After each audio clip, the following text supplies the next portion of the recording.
Yan na, nahugasan ko na rin yan. Ito na rin itong manok. And then, lagay na natin itong luya. Pag nagluluto talaga ako,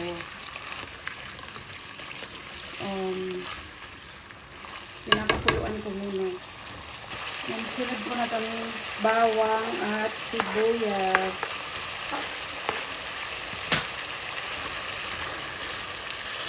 Para lumabas na ang kanyang amoy.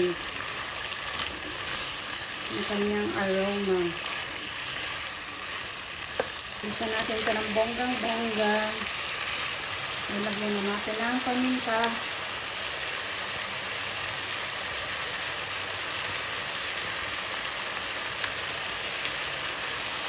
Haluin natin.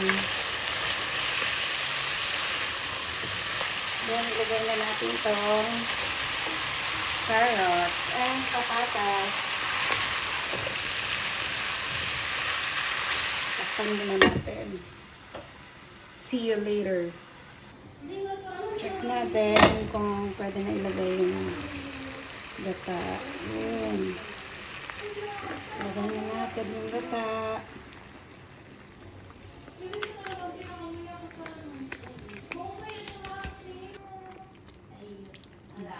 Lagyan natin ng kahit kalahati nito.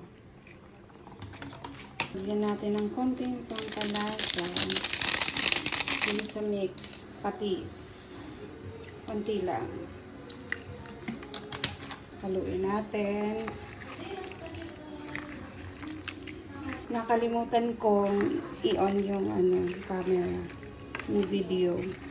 Ilagay na ako ng curry powder. Parang kulang pa. Nakukulangan pa ako.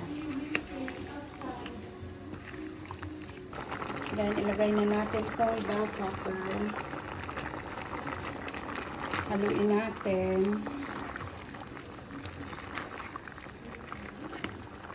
Ayan.